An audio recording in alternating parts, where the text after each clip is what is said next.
L'appauvrissement silencieux de la classe moyenne représente une réalité troublante de notre époque. Cette situation n'est pas le résultat d'un manque d'effort ou de responsabilité, mais plutôt la conséquence d'un changement fondamental dans les règles économiques et sociales qui régissent notre société moderne. Ce phénomène touche particulièrement ceux qui travaillent dur, assument leurs responsabilités et constituent le pilier de notre société. Pendant des générations, on nous a vendu un modèle simple: travail acharné, études supérieures, acquisition immobilière, une formule censée garantir la stabilité financière. Aujourd'hui, cette promesse s'est effondrée. Les diplômes ne garantissent plus l'emploi, le CDI n'offre plus la même sécurité et l'immobilier devient inaccessible tandis que l'épargne s'érode face à l'inflation. Les perspectives de retraite s'éloignent, créant une incertitude croissante pour l'avenir. L'appauvrissement se manifeste subtilement à travers une accumulation de petites décisions quotidiennes. Un logement légèrement au-dessus de ses moyens, une voiture achetée à crédit, des dépenses de prestige social, chaque choix, semblant raisonnable isolément, contribue à une spirale financière dangereuse. La pression sociale, amplifiée par les réseaux sociaux comme Instagram, et la comparaison constante avec les voisins et collègues, pousse à maintenir un train de vie souvent artificiel et au-dessus de ses moyens réels. Le système financier moderne a subtilement transformé notre rapport à l'argent. La notion «je peux me le permettre» s'est dangereusement substituée à «je peux payer la mensualité». Cette approche crée une dépendance au salaire mensuel et érode progressivement toute sécurité financière. Les crédits faciles et les paiements échelonnés, souvent présentés sous forme de mensualités attractives comme seulement 299 € par mois, masquent le coût réel des achats, créant une illusion d'accessibilité qui devient rapidement une prison financière. Le stress financier qui en résulte est particulièrement insidieux.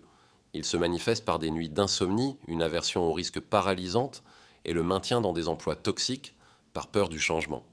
Cette situation engendre souvent un sentiment de honte injustifié, alimenté par un discours social qui culpabilise les individus pour leurs difficultés financières. La réalité est que beaucoup se battent contre un système qui les écrase progressivement, sans faire de bruit. Un paradoxe cruel émerge. Malgré des revenus nominalement plus élevés qu'auparavant, l'épargne diminue. Ce phénomène s'explique par l'inflation du style de vie. Chaque augmentation de revenus est immédiatement absorbée par de nouvelles dépenses, maintenant les individus dans une précarité masquée. Cette situation crée une forme de pauvreté moderne où l'apparence de prospérité cache une absence totale de marge de manœuvre financière. La vraie menace réside dans la perte d'autonomie, quand des charges fixes trop élevées privent de la capacité à dire non à un patron toxique, à un client irrespectueux, à des conditions de travail dégradées, à un rythme épuisant. Cette prison dorée du monde moderne enchaîne subtilement ses occupants, les forçant à maintenir un rythme effréné, simplement pour maintenir leur niveau de vie. Les discours dominants sur la richesse et la pauvreté aggravent souvent la situation. Des phrases comme «il suffit de travailler plus» ou «les riches ont fait les bons choix» ignorent les réalités structurelles. Le coût croissant de la vie, l'endettement généralisé, la précarisation du marché du travail et les inégalités d'accès aux opportunités. La solution commence par un changement fondamental de perspective. Je préfère être libre que paraître riche.